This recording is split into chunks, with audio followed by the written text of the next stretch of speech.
Is Starlink the answer to RVers' connectivity woes? Hi, I'm Jen Grover. On this week's episode of Tab Talk, I'm going to address 15 questions you might have about Starlink. Stay tuned.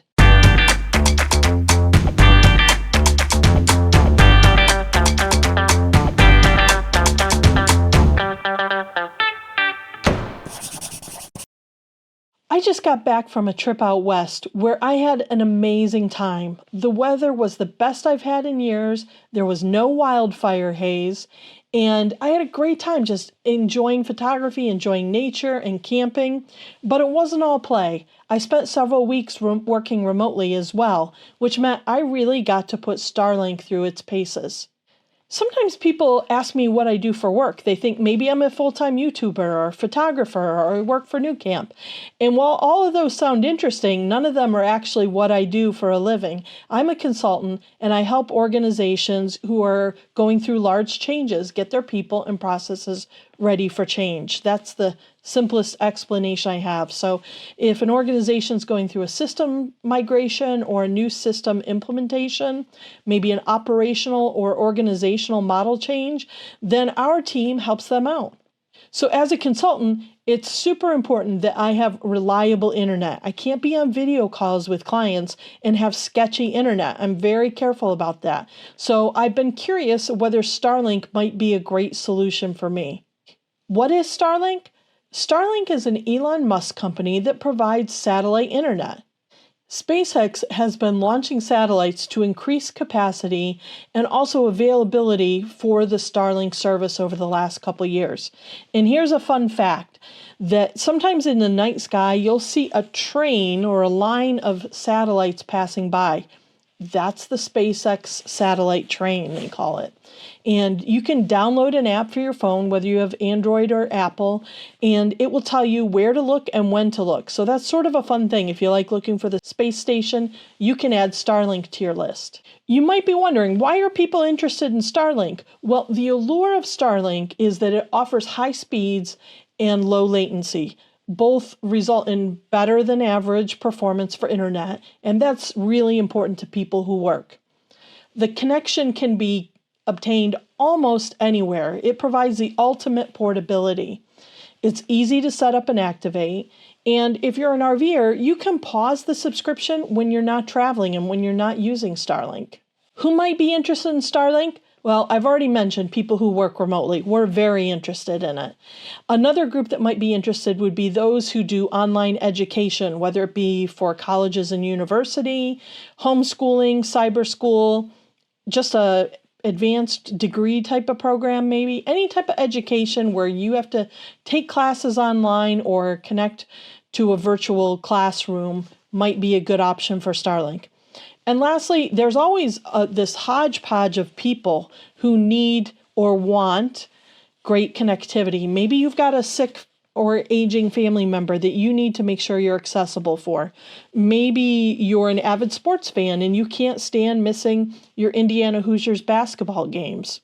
You know who you are, Verna. Also, if you just are that type of person who feels safer knowing that you can always reach out for help, even in an area where your cell phone might not work, then Starlink can be a great option for you. You might be wondering what you need to subscribe to Starlink. Well, there are two things. You need equipment and you need a plan. Now, there are a couple different options for equipment, but the most common, especially among RVers at this point, is their standard dish. And it's a $600 kit that comes with a dish, a stand for the dish, it's like a little tripod base, a proprietary network connection cable, it doesn't use Ethernet, Starlink has its own cable, a power cable that comes with the kit, and that power cable powers the router. You've got to have the Starlink router when you're setting it up and activating it. Now, the other thing that you get in that kit is a setup guide. And setup is super easy. You actually activate everything right through a cell phone app. The other thing I mentioned you need is a plan. Now, if you're an RVer and want to experience portability with Starlink, then you need to subscribe to their Roam plan. Currently, that's around $150 a month. Now, there's one thing I want to mention for those of you who like to have your hand held through setup. There's no customer support telephone number. You are going to have to do it all by just following the instructions and online videos that they provide. But I can assure you it is super easy. And although they don't have telephone support, I've never needed their support. So as far as setup goes and equipments and charges, that's it in a nutshell. You need the Starlink equipment, you need a plan, and you need a phone to set up and go through the activation process. Almost everybody wants to know the answer to the next question. What are the speeds like and what impacts them? Well, there are many things that can impact your speeds, like obstructions, weather, capacity of the network. The download speeds, though, are usually pretty quick, and I'm talking about over 100 megabits per second.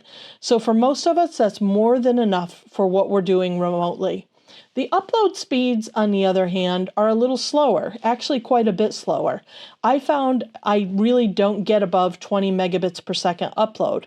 But those speeds are fine for video calls. The only time I run into issues with the upload speeds is when I'm trying to upload a YouTube video. Sometimes it takes a little longer. I have to wait till I get to real Wi-Fi or traditional Wi-Fi to upload a video. But the download speeds are just amazing. After powering up the Starlink, it takes a few minutes for it to scan the sky and position itself, and usually I find after about 15 minutes it's locked in and the speeds are really good. You can use it almost immediately, but the speeds start to improve after about 15 minutes. Another trick I've learned to improve speeds is to update the service address, and you do that through the app and the website, to your current location. I can't provide an explanation. All I know is that after I update my service address, I get a little better speed performance often. If you've heard about Starlink, you may have heard that obstructions or tree cover can actually create a problem with your Starlink service. And it's hard to get a gauge of what that experience is like until you actually have Starlink. So it's true. If you don't have a totally clear sky, you can expect interruptions. Now, those interruptions can vary from undetectable to you because it's so quick to several seconds to even a minute or two. And that's going to really depend on what kind of obstructions are between the Starlink and the sky. The most common for RVers is tree cover. Now, can you use it in total tree cover? I have seen people use it. Now, they're probably not doing video calls with clients, but if you're just watching a football game or streaming a movie, you can probably live with an interruption that's a minute or two. As far as like partial tree cover, it's going to depend on the direction. The Starlink points a little bit to the northwest, I believe. I know it's to the north, but I think it's to the northwest slightly. And it orients itself. You just point it in the general direction of north and it finds the right location. So if you have partial tree cover, you can expect some interruptions. If you have full tree cover, you can expect a lot of interruptions. Another thing that can cause an interruption in your service would be weather. I've only really had that happen once, truthfully, and it was a total downpour. When it rains, it can slow down. The speeds can slow down a bit or have a few more interruptions. But I once was on a call and there was a total cloud burst, one of the heaviest I've ever seen.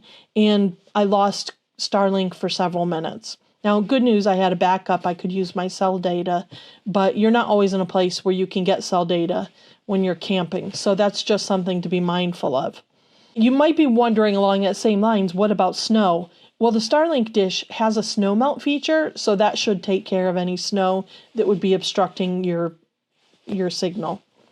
As far as outages go, they're very infrequent. And to be honest, I've had more experiences with outages with my Verizon Fios over the last 6 months than I have my Starlink. I think I've had one Starlink outage and it was about 10 to 15 minutes. And what I did is go online to a Starlink user group. There are tons of them on Facebook. You can search for them. And I looked and sure enough, there were several posts about outages. And then I also pulled up Twitter, which is now X, and saw that there were a lot of tweets about a Starlink outage, but it was rectified very quickly. Now, a lot of us, especially tab owners, are really into simple camping, so you might not want to complicate your campsite setup experience. And I get that. That is me. I am a minimalist for sure. But I got to tell you, Starlink is really easy to set up. Wherever you decide to mount it or install it, you just pull it out of your storage container, and run the cord, the cable, and turn on the router. And it's not much more complicated to that. I do recommend, if you get Starlink, to get the dish off the ground for a couple reasons. The first is, I have heard and seen cases where people's Starlinks are run over. And it's interesting because soon after I got my Starlink, I was at a campsite, and I used to think, well, who's going to run over your Starlink? I'm the only one, and I'm certainly going to look for it. But I was at a campsite, and I watched the large camper that was pulling into the site directly across from me pull right into my campsite. And had I had my Starlink there, it would have totally been crushed. So I've read enough user stories where people's dishes have been run over. I recommend getting it off the ground. If nothing else, put it on the picnic table. But I think it's even better if you can get it on a pole. I found that mounting mine on a telescoping flagpole that I got from Harbor Freight has been a good solution. It gets it a little higher and above obstructions, and I've noticed improved performance. So strongly recommend a pole mount. The Harbor Freight pole packs down to about a 4-foot length, so it fits right in the back of my Jeep. And then I went on Amazon, and you can get them on Amazon or Etsy. They have these adapters where you just screw off the plastic decorative ball from the top of the flagpole, and you put this adapter in, and it's got the right fitting for the Starlink dish to slide right in. It's really super easy, and I've been very happy with the flagpole. Now, my flagpole is secured by this foot that goes under I put it under my trailer jack, that tongue jack. You could put it under a tire as well. And then it's got a sleeve for the flagpole. And that's really easy. You do have to watch. There are a bunch of those type of feet on Amazon, and they don't all fit the Harbor Freight pole. I'll put a link to the one I have in the description below the video because it definitely matches the Harbor Freight pole. I will tell you, though, I am not real thrilled with it because after one day of using, it was showing some signs of rust already. So it's not the great. I'll probably need to sand it down and spray it with some Rust-Oleum before next season, but that's something to consider if you're getting a mount. I would like to see some additional options developed. Some people have taken these big clamps and secured it to their trailer jack. There are all sorts of ideas out there on the internet, but I'm using the Harbor Freight pole with this foot. The other thing you're going to want to know is how to get the cable from the dish to the router, which should be inside because it's not waterproof, the router that is. The cable has a proprietary end. It's not Ethernet, so there's not currently any type of jack or any type of connector that you can use as a quick connect for the Starlink cable. So what I'm doing is routing it through between the window and the shade. It's not ideal. I do get bugs in as a result. The part I like the least about Starlink is that I have to run the cable through the windows. You also might want to consider, if you're using the cable, putting something on the cable like fluorescent tape or some type of pool noodle, or maybe even like some plastic flags to draw attention to it, not only as a tripping hazard, but maybe more importantly as a lawnmower hazard. If you've been at a campground, they often mow the lawn on Monday or Tuesday, and I would hate to see your cable run over by a lawnmower. The cables are not cheap. I ordered a extra cable. It's a longer one. The standard cable is about 75 feet, and I ordered a cable that's 150 feet, and that cable costs, I think, around $90. And the thing about that cable is that it may take a little time in shipping, so if you don't have an extra cable, I would recommend getting one. And I got the longer one so that I have a longer length. I've read a lot of people say the cable connectors do go bad, especially for RVers who are plugging them and unplugging them, the wear and tear and the dirt. So a little can of compressed air to clean out the connector isn't a bad idea either. Now, I've talked mostly about the standard equipment, and that's the $600 package. I do want to mention there's a high performance flat mount, which can be mounted on top of a vehicle. So you could mount it on top of your tab or on top of your tow vehicle and use it while you're in motion and not have to do setup and tear down. And that dish is closer to $2,500, that dish and router setup. So I haven't opted for that. I definitely wasn't ready to invest that much money until I was pretty sure about how well Starlink would work. I'm still not sure I want to invest that kind of money because with the portable option, I don't have to put it on a flagpole. For example, when I was at the Badlands where there were no obstructions, I just simply set it on the ground because I knew they weren't going to be mowing the grass there. And nobody was walking through my site. So it was a great place to put it on the ground. It was pretty windy and I didn't want to have the Starlink up in the air when the winds were blowing. Another question you're going to want to ask yourself if you're purchasing a Starlink is how you're going to store it in transit. Now, there are a couple options. Starlink has a backpack special for storage and transit, and it looks really nice, but it was several $100s, which especially at the beginning was more than I wanted to spend, maybe at some point, but I just wasn't ready to spend that kind of money right off the bat. A lot of owners, myself included, pick up a storage box from Home Depot. It's a Husky box. It's like this big and this big. I'll put the dimensions and a link to it in the description below the video. That box has been terrific, and I paid, I think, like $30 for it. So several hundred versus 30, that's a pretty good bargain for me. It's got a clear top, and I usually put the dish in face down, the cable wrapped together or coiled up with Velcro holders for the cable, and then I put the stand on top of the cable, and I have no issues. If you want a little padding, there are businesses out there, and I believe on Etsy, that sell foam inserts that you can buy so that it's a little softer, but I've never found the need to do that. It fits so perfectly right in that box, and I'm keeping it in my tow vehicle, so it's not getting abused in transit. But that hard-sided case does protect it. And if you don't want to do the Husky box, there are all sorts of hard-sided storage cases like Pelican and other brands available out there. As far as the router, some people put that away too. I wrap that in a blanket and leave it right in the tab when I'm in transit. And just if you're concerned, a lot of people are concerned about the weight of things, which I get. The older I get, the more I don't want heavy things. The Starlink setup is not heavy. So don't let that concern you if that's sort of rolling around in the back of your head. Now, you might be wondering about the power needs and the power consumption of Starlink. Starlink, for those of you who boondock, this is really probably the important question.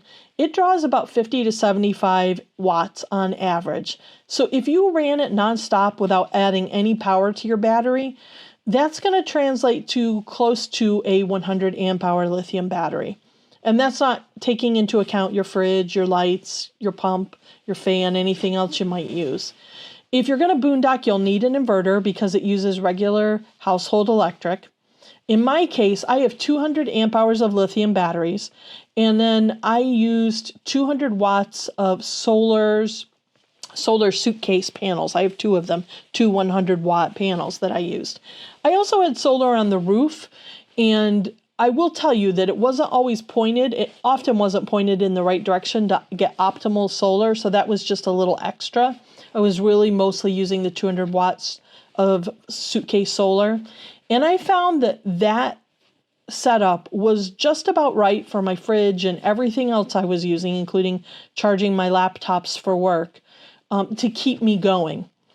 Now, that was with pretty good weather. I didn't have days of rain. There was one period of time where I knew we were going to have several days of snow off and on and mostly cloud cover, and I got a campsite with electric, and that worked out well.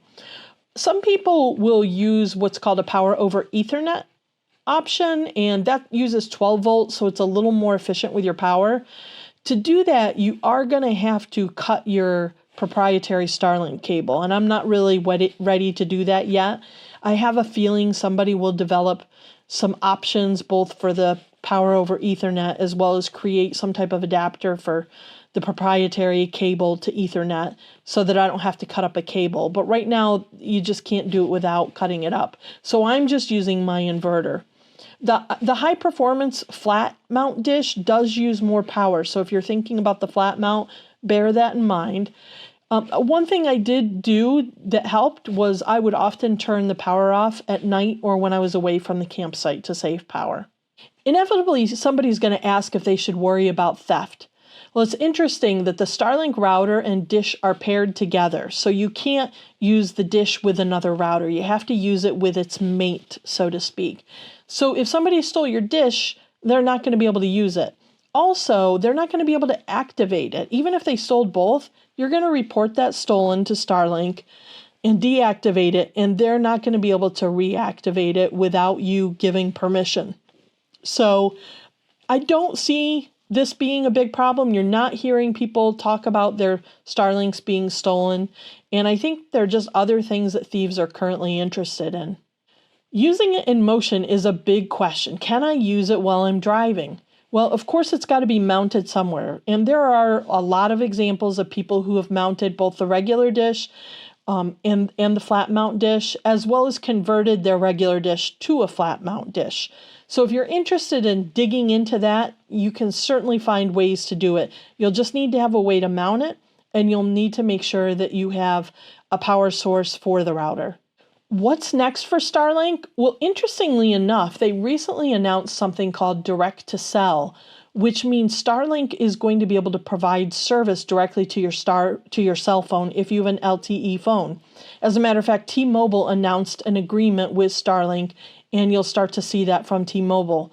In 2024, Starlink is rolling out Direct to Cell for messaging, text messaging, and then in 2025, they're going to roll it out for data and voice support. So I think that's really interesting, especially if it becomes an add-on to your existing package. For those of us who do a lot of travel, having that ability to emergency message without setting up the Starlink while we're on the road would be awesome. And I think it's going to be an incredible option for Starlink customers. You might be wondering, am I going to keep Starlink? You know, when I first got my Starlink set up, people would ask me how I liked it, and I would say I'm still evaluating. I wasn't sold, to be honest, at first, because I camped in so many places with tons of tree cover. But as the summer progressed and I camped in some more open sky locations and then started camping out west where I had a lot of open skies, I really became sold on it. So I am intending to keep it.